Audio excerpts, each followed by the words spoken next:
दिल्ली में कड़ाके की ठंड पड़ रही है। दिल्ली के सफदरजंग इलाके में आज सुबह का न्यूनतम तापमान 1.4 डिग्री सेल्सियस दर्ज किया गया।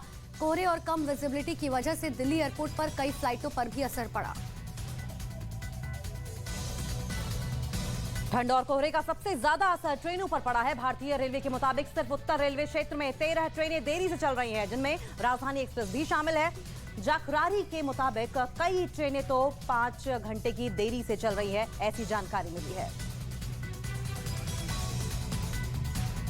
राजस्थान में शीतलहर का दौर जारी। मौसम विभाग के मुताबिक राजस्थान के कई इलाकों में तापमान में और गिरावट हो सकती है। 19 जनवरी से शीतलहर से कुछ राहत मिलने की संभावना। कड़ाके की ठंड और शीतलहर की वजह से राजस्थान के 4 जिलों उदयपुर, बीकानेर, अजमेर और भीलवाड़ा में स्कूलों में छुट्टी 18 जनवरी तक के लिए बढ़ा दी गई है, जबकि राजधानी जयपुर में सुबह 10 बजे से स्कूल खुलेंगे। कड़ाके की ठंड ने पूरे राजस्थान को ठिठुरा दिया है। माउंट आबू में सर्दी ने पिछले 29 सालों का रिकॉर्ड तोड़ दिया। माउंट आबू में कल रात का तापमान -7 डिग्री सेल्सियस रिकॉर्ड किया गया, यानी कि माउंट आबू लद्दाख और मनाली से भी ज्यादा ठंडा है। ठंडी और बर्फीली हवाओं की वजह से पश्चिमी उत्तर प्रदेश के कई इलाकों में तेजी से पारा गिरा, जिनमें आगरा सबसे ज्यादा प्रभावित रहा। यहां न्यूनतम तापमान 3 डिग्री तक पहुंच गया। मौसम विभाग के मुताबिक पश्चिमी यूपी के कई इलाकों में अगले 2 दिन शीतलहर चलने के आसार हैं।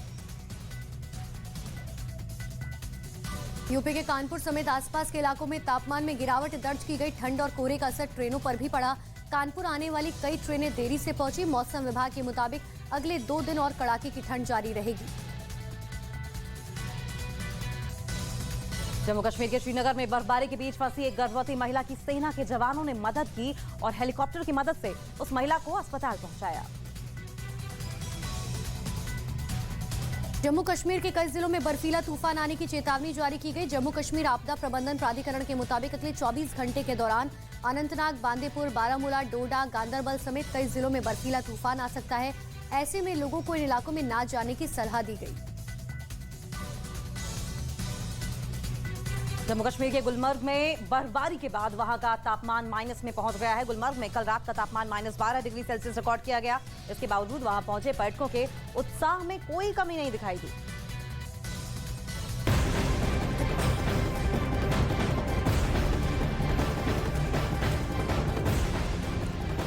और एक बड़ी खबर आपको राजधानी दिल्ली से बता दें, जहां पर बीजेपी पदाधिकारियों की एक बड़ी बैठक चल रही है।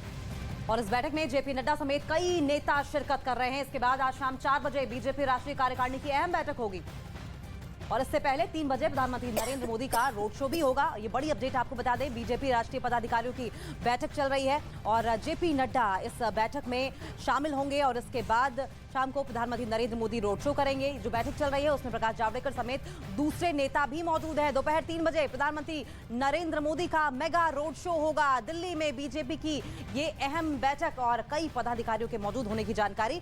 साथ साथ बीजेपी के राष्ट्रीय अध्यक्ष जेपी नड्डा मौजूद हैं, प्रकाश जावड़ेकर मौजूद हैं। बैठक में तमाम जानकारी और ज्यादा जानकारी के लिए हम रुक कर लेंगे। हमारे साथ सहयोगी यतेंद्र शर्मा भी जुड़े हुए हैं। यतेंद्र, अब ये जो बैठक चल रही है, क्या कुछ जानकारी इस बैठक के बारे में? कब तक ये बैठक खत्म होगी?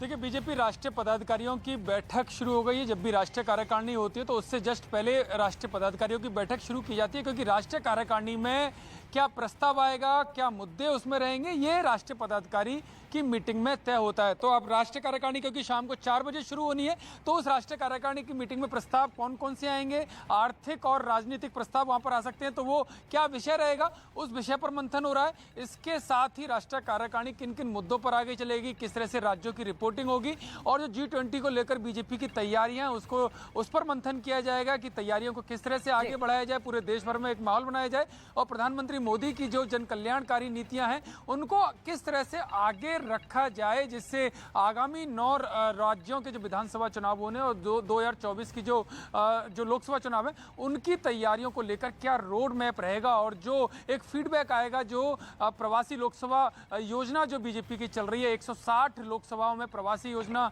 बीजेपी की है, तो उसमें क्या फीडबैक आ रहा है और उसकी समीक्षा करके आगे क्या तैयारियां की जाएंगी, कैसे कमियों को दूर किया जाएगा, कैसे प्रधानमंत्री मोदी की जो जन कल्याणकारी नीतियां हैं उनको कैसे आगे बढ़ाया जाएगा, ये इस राष्ट्रीय पदाधिकारी की मीटिंग में तय होने के बाद जब उसका एजेंडा पूरा तय इस मीटिंग में हो जाएगा तो उसको राष्ट्रीय कार्यकारिणी में रखा जाएगा। उस फॉर्मूले के आधार पर राष्ट्रीय कार्यकारिणी की मीटिंग आज शाम को 4 बजे से होगी और कल शाम तक। बिल्कुल, बहुत बहुत शुक्रिया यतीन्द्र, आप नजर बनाए रखें, आगे भी इस पर आपसे अपडेट लेते रहेंगे। लेकिन फिलहाल आपकी टीवी स्क्रीन पर देखिए ये 2 तस्वीरें आप देख पा रहे हैं बीजेपी मुख्यालय की, जहां पर पदाधिकारियों की बैठक हो रही है।